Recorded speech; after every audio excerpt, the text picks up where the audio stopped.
कैसा रहे अगर आपका पैसा आपके लिए काम करे, आपका पैसा आपको पैसा कमा कर दे। चलिए जानते हैं। सबसे पहले हम जानेंगे कि SWP क्या होता है। SWP का फुल फॉर्म है सिस्टमेटिक विड्रॉल प्लान। इसमें आप अपने म्यूचुअल फंड इन्वेस्टमेंट से रेगुलर इनकम कमा सकते हैं। मतलब कि अपने पैसों को एक साथ नहीं बल्कि थोड़ा थोड़ा करके हर महीने, हर क्वार्टर या ईयरली बेसिस पर निकालना। इसमें अमाउंट और फ्रीक्वेंसी आप डिसाइड करते हैं। इसमें आप अपनी इन्वेस्टेड कैपिटल को धीरे धीरे यूज करते हैं। इससे आपको रेगुलर इनकम या पैसिव इनकम मिलती है, और वो आपको कैसे मिलती है वो तो हम आगे जानेंगे ही। अब सवाल है कि SWP और SIP में क्या फर्क है। SIP में आप हर महीने कुछ अमाउंट म्यूचुअल फंड में डालते हो ताकि आपका कॉर्पस और पोर्टफोलियो बिल्ड होता रहे। SIP आपकी बड़ी वेल्थ बिल्ड करने में हेल्प करता है, जबकि SWP आपकी करंट फाइनेंशियल नीड्स को पूरा करने में हेल्प करता है। SWP में आप ऑलरेडी इन्वेस्टेड म्यूचुअल फंड से रेगुलर बेसिस पर पैसा निकालते हैं, जिससे आपको एक रेगुलर इनकम मिलती है। SIP में आप फिक्स्ड इंटरवल पर इन्वेस्टमेंट करते हैं, जबकि SWP में आप ऑलरेडी इन्वेस्टेड अमाउंट से पैसा निकालते हैं। अब सवाल है कि SWP के लिए कितना पैसा इन्वेस्टेड होना चाहिए। ये आपकी फाइनेंशियल गोल्स और कैश फ्लो पर डिपेंड करता है। आपको अपने मंथली एक्सपेंस को ध्यान में रखते हुए इन्वेस्टमेंट करनी चाहिए। आपको ऐसा अमाउंट इन्वेस्ट करना चाहिए जो आपकी डिजायर्ड मंथली विड्रॉवल से 15 से 20 टाइम्स ज्यादा हो, जिससे आप सस्टेनेबल इनकम जनरेट कर सको। अगर आपको हर महीने 50,000 रुपए विड्रॉ करने हैं तो उसके लिए आपके पास 1 से 2 करोड़ रुपए का इन्वेस्टमेंट होना चाहिए।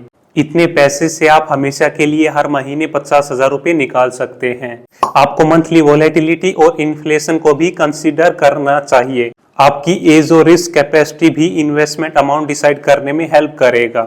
अब सवाल है कि SWP से पैसिव इनकम और रेगुलर इनकम कैसे जनरेट होती है।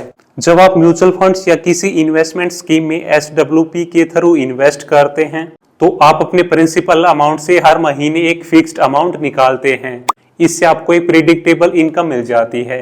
SWP का बेनिफिट ये है कि आपका इन्वेस्टेड अमाउंट ग्रो होता रहता है। अगर म्यूचुअल फंड में आपका पोर्टफोलियो 1 करोड़ रुपए का है और हर साल वो पैसा 12% से ग्रो हो रहा है, और अगर हर साल आप 12 लाख रुपए विड्रॉ करते हो तो भी वो पैसा कभी भी खत्म नहीं होगा। आपको सिर्फ ये ध्यान रखना है कि आपका विड्रॉवल अमाउंट इतना हो जितना कि आपका प्रिंसिपल अमाउंट ग्रो हो रहा है। आप अपनी इन्वेस्टमेंट के रिस्क को कम करने के लिए अपनी इन्वेस्टमेंट को डाइवर्सिफाई भी कर सकते हैं। अब सवाल है कि SWP का ड्यूरेशन कितना होना चाहिए। SWP का ड्यूरेशन आपके फाइनेंशियल गोल्स, एज और इन्वेस्टमेंट स्ट्रेटजी पर डिपेंड करता है। अगर आप यंग है और रिटायरमेंट के लिए प्लानिंग कर रहे हैं तो आप SWP का ड्यूरेशन 20 से 30 साल या ज्यादा रख सकते हैं, ताकि आपको लॉन्ग टर्म पैसिव इनकम मिलती रहे। लेकिन अगर आप रिटायर होने वाले हैं या आप ऑलरेडी रिटायर हो चुके हैं तो आपको अपनी लाइफ एक्सपेक्टेंसी और फाइनेंशियल नीड्स के हिसाब से SWP का ड्यूरेशन सेट करना चाहिए। आमतौर पर जितना लंबा ड्यूरेशन होगा उतना ही कम विड्रॉवल अमाउंट रखना चाहिए, ताकि आपका प्रिंसिपल सेफ रहे और मार्केट ग्रोथ का पूरा फायदा मिल सके। अगर आपके पास कोई दूसरा सोर्स ऑफ इनकम है तो आप SWP का ड्यूरेशन लंबा रख सकते हैं और छोटी विड्रॉवल अमाउंट रख सकते हैं।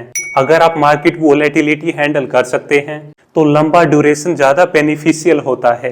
अब सवाल है कि SWP से कौन से टाइप्स ऑफ म्यूचुअल फंड्स में इन्वेस्ट किया जा सकता है। SWP के लिए आप कई सारे म्यूचुअल फंड्स में इन्वेस्ट कर सकते हैं जो आपके रिस्क एपेटाइट और फाइनेंशियल गोल्स के हिसाब से हो। डेट म्यूचुअल फंड्स काफी सेफ होते हैं क्योंकि इनमें मार्केट रिस्क कम होता है और स्टेबल रिटर्न्स मिलते हैं।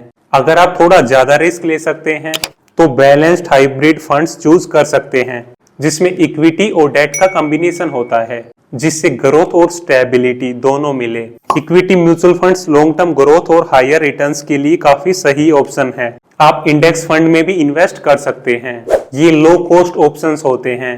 टैक्स सेविंग के लिए टैक्स सेविंग ELSS फंड में भी SWP सेट किया जा सकता है। SWP के लिए आइडियली आपको ऐसे फंड सेलेक्ट करने चाहिए जो रेगुलर रिटर्न दे सके और जिसमें आपकी कैपिटल भी सेफ हो।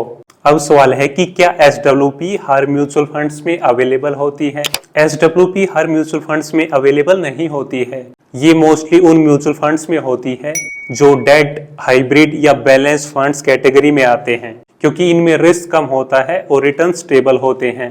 इक्विटी फंड्स में भी SWP फैसिलिटी अवेलेबल होती है, लेकिन इनमें मार्केट वोलेटिलिटी बहुत ज्यादा होती है, इसलिए रेगुलर इनकम के लिए ये थोड़े रिस्की होते हैं। SWP की अवेलेबिलिटी आपके चूजन फंड हाउस पर भी डिपेंड करती है, तो जब भी आप म्यूचुअल फंड सिलेक्ट करें तो आप ये जरूर देखें कि उस फंड में SWP का ऑप्शन दिया है या नहीं। अब सवाल है कि SWP से हर महीने कितना पैसा निकाला जा सकता है और आखिर कब तक। SWP से आप अपने इन्वेस्टेड अमाउंट के हिसाब से मंथली पैसा निकाल सकते हैं। आप कितना पैसा विड्रॉ करना चाहते हैं ये आपके टोटल इन्वेस्टमेंट और एक्सपेक्टेड रिटर्न पर डिपेंड करता है। जनरली आप अपने पोर्टफोलियो वैल्यू का 4 to 6% एनुअली विड्रॉ कर सकते हैं। अगर आप ज्यादा विड्रॉ करोगे तो आपका प्रिंसिपल अमाउंट जल्दी खत्म होगा और आप कब तक पैसा निकाल सकते हैं ये भी आपके विड्रॉवल रेट और मार्केट परफॉर्मेंस पर डिपेंड करता है। आपको अपने फाइनेंशियल गोल्स और एक्सपेंसेस को ध्यान में रखते हुए विड्रॉ करना चाहिए। अब सवाल है कि क्या SWP से गारंटेड इनकम मिलती है। SWP से गारंटेड इनकम नहीं मिलती है क्योंकि ये म्यूचुअल फंड्स की परफॉर्मेंस पर डिपेंड करता है। यहाँ आपको फिक्स या गारंटेड रिटर्न नहीं मिलता है। कभी आपको अच्छा रिटर्न मिलेगा, कभी आपको अच्छा रिटर्न नहीं मिलेगा। इसलिए ये जरूरी है कि आप अपनी इन्वेस्टमेंट पोर्टफोलियो को डाइवर्सिफाई करें और अपनी रिस्क टॉलरेंस के हिसाब से फंड सेलेक्ट करें ताकि आप स्टेबल इनकम जनरेट कर सको। आपको रेगुलर मॉनिटरिंग भी करनी चाहिए ताकि आप मार्केट के चेंजेस को समझकर जरूरी एडजस्टमेंट्स कर सकें। अब सवाल है कि SWP रिटायरीज के लिए बेस्ट ऑप्शन कैसे हैं। SWP से इनकम का एक स्टेबल सोर्स मिलता है जो आपको फाइनेंशियल सिक्योरिटी देता है और ये आपके पैसे को इन्फ्लेशन से भी पार्शियली प्रोटेक्ट करता है। रिटायरीज अगर डाइवर्सिफाइड फंड्स में इन्वेस्ट करते हैं तो उनका रिस्क भी कम हो जाता है और उन्हें एक स्टेबल इनकम मिलती है। SWP रिटायरीज को financial freedom and peace of mind देने में हेल्प करता है। SWP का सेटअप करना बहुत ही ज्यादा सिंपल और इजी है। SWP से रिटायरीज का रिटायरमेंट कॉर्पस लंबे टाइम तक चलता है तो उन्हें अपनी सेविंग्स के खत्म होने का डर नहीं होता है। अब सवाल है कि SWP को कैसे सेटअप करें। सबसे पहले तो आप अपने फाइनेंशियल गोल्स को समझो और फिर आप एक म्यूचुअल फंड स्कीम सिलेक्ट करो जो SWP फैसिलिटी प्रोवाइड करती हो। फिर आपको अपना इन्वेस्टमेंट अमाउंट डिसाइड करना है, यानी आपको कितना पैसा इन्वेस्ट करना है और हर महीने कितना पैसा विड्रॉ करना है। फिर आपको म्यूचुअल फंड की वेबसाइट पर जाना होगा या किसी फाइनेंशियल एडवाइजर की हेल्प लेनी होगी। वहां आपको SWP फॉर्म फिल करना होगा जिसमें आप अपनी इन्वेस्टमेंट डिटेल्स और बैंक अकाउंट इंफॉर्मेशन देंगे। फॉर्म सबमिट करने के बाद आपको कंफर्मेशन मिलेगा और आपका SWP प्लान एक्टिवेट हो जाएगा। अब सवाल है कि SWP में रिस्क फैक्टर क्या होता है। SWP में कुछ रिस्क फैक्टर्स होते हैं जो इन्वेस्टर्स को समझने चाहिए। पहला, मार्केट वोलेटिलिटी, क्योंकि अगर मार्केट गिरता है तो आपको लोअर रिटर्न्स मिल सकते हैं। दूसरा, इंटरेस्ट रेट रिस्क, जिससे डेट फंड्स पर इंपैक्ट पड़ता है। अगर इंटरेस्ट रेट्स बढ़ते हैं तो बॉन्ड प्राइसेस गिर सकते हैं। तीसरा, इन्फ्लेशन रिस्क, क्योंकि अगर इन्फ्लेशन ज्यादा हुआ तो आपकी परचेज पावर कम हो सकती है। फोर्थ, लिक्विडिटी रिस्क, कुछ म्यूचुअल फंड्स में लिक्विडिटी रिस्क भी होता है। अब सवाल है कि SWP से कंपाउंडिंग का बेनिफिट कैसे उठाया जा सकता है। जब आप रेगुलर बेसिस पर म्यूचुअल फंड से पैसा विड्रॉ करते हैं तो आपके रिमेनिंग इन्वेस्टमेंट पर कंपाउंडिंग का बेनिफिट मिलता रहता है, वो पैसा ग्रो होता रहता है। अब सवाल है कि SWP फाइनेंशियल फ्रीडम हासिल करने में कैसे हेल्प करता है। जब आप SWP के थ्रू रेगुलर इनकम जनरेट करते हैं तो आपको अपने डेली एक्सपेंस को मैनेज करने में आसानी होती है। ये आपको एक स्टेबल कैश फ्लो प्रोवाइड करता है जो आपकी फाइनेंशियल सिक्योरिटी को बढ़ाता है। फिर आपको अपनी इन्वेस्टमेंट को बेचने की जरूरत नहीं होती है। इससे आपकी इन्वेस्टमेंट ग्रो होती रहती है। SWP से आप फिक्स एक्सपेंसेस को कवर कर सकते हैं जिससे आप अपनी इन्वेस्टमेंट या जॉब्स पर डिपेंडेंसी खत्म कर सकते हैं। अब सवाल है कि क्या SWP हर मार्केट कंडीशन में प्रॉफिटेबल होता है। SWP हर मार्केट कंडीशन में प्रॉफिटेबल हो ऐसा जरूरी नहीं है। जब मार्केट अच्छा परफॉर्म कर रही होती है तब आपकी इन्वेस्टमेंट ग्रो करती है और आप कंफर्टेबली विड्रॉवल्स ले सकते हैं। लेकिन जब मार्केट गिरती है तो आप अपने ओरिजिनल कैपिटल से पैसा निकाल रहे होते हैं जो आपकी ओवरऑल इन्वेस्टमेंट वैल्यू को कम कर सकता है।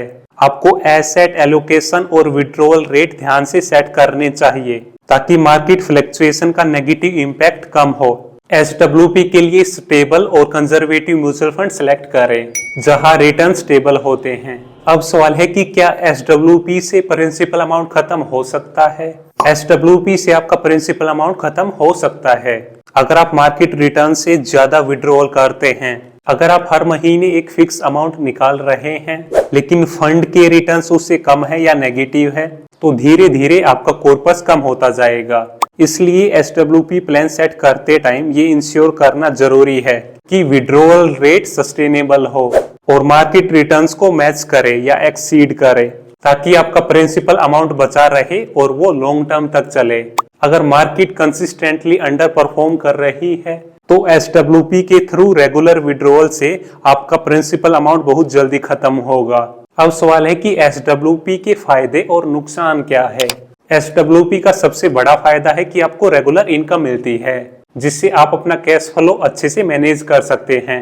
नुकसान ये है कि अगर आप ज्यादा विड्रॉ करते हो तो आपका प्रिंसिपल अमाउंट जल्दी खत्म हो जाता है। प्रॉपर रिस्क मैनेजमेंट के बिना SWP रिस्की हो सकता है, स्पेशली अगर रिटर्न्स एक्सपेक्टेशंस अनरियलिस्टिक हो। और अगर आप काफी ज्यादा एग्रेसिव म्यूचुअल फंड्स में इन्वेस्ट करते हैं तो मार्केट वोलेटिलिटी का भी इम्पैक्ट ज्यादा होता है। अब सवाल है कि क्या SWP के रिटर्न्स पर इन्फ्लेशन का असर पड़ता है? SWP के रिटर्न्स पर इन्फ्लेशन का असर जरूर पड़ता है और वो इसलिए पड़ता है क्योंकि टाइम के साथ चीजें महंगी हो रही है, लेकिन आपका विड्रॉवल अमाउंट तो वही है, तो रियल टाइम में आपका पैसा कम होता रहता है। अगर आपका SWP रिटर्न इन्फ्लेशन से कम है तो आपकी परचेज पावर टाइम के साथ कम हो जाएगी, तो आपको इन्फ्लेशन से ज्यादा रिटर्न्स लाने वाले म्यूचुअल फंड्स में इन्वेस्ट करना चाहिए। अगर SWP से निकलने वाली अमाउंट इन्फ्लेशन के हिसाब से नहीं बढ़ता है तो आपका अपने लाइफस्टाइल को मेंटेन करना मुश्किल हो सकता है। इसलिए आप फ्लेक्सिबल विड्रॉवल प्लान बना सकते हो जिसमें आप रिटर्न्स के हिसाब से अमाउंट एडजस्ट करते हो। अब सवाल है कि SWP में कंपाउंडिंग को मैक्सिमाइज कैसे करें? उसके लिए आपको अपनी इन्वेस्टमेंट को लॉन्ग टर्म तक रखना चाहिए और विड्रॉवल को मिनिमम रखना चाहिए, स्पेशली स्टार्टिंग ईयर्स में। इससे आपका पैसा ज्यादा ग्रो करेगा और कंपाउंडिंग का भी पूरा बेनिफिट मिलेगा। पेशेंस और डिसिप्लिन होना भी कंपाउंडिंग के लिए जरूरी है। आप री इन्वेस्ट करके भी कंपाउंडिंग का पूरा बेनिफिट उठा सकते हैं, मतलब कि जो रिटर्न्स आपको मिल रहे हैं उन्हें भी दोबारा इन्वेस्ट कर देना। इससे आपके इन्वेस्टमेंट का बेस अमाउंट बढ़ता रहेगा। इक्विटी ओरिएंटेड फंड सेलेक्ट करना भी आपके कंपाउंडिंग को मैक्सिमाइज कर सकता है। अपनी इन्वेस्टमेंट को जल्दी शुरू करना भी कंपाउंडिंग को मैक्सिमाइज कर सकता है। अपने विड्रॉवल को डिले करना भी कंपाउंडिंग को मैक्सिमाइज कर सकता है। इसके साथ साथ अगर आप ये जानना चाहते हैं कि आप बिना काम किए पैसिव इनकम कैसे कमा सकते हैं तो उसके लिए आप ये वीडियो देख सकते हैं। ऐसे ही वैल्यूएबल कंटेंट के लिए इस चैनल को सब्सक्राइब करें। इस वैल्यूएबल कंटेंट को अपने दोस्तों के साथ जरूर शेयर करें।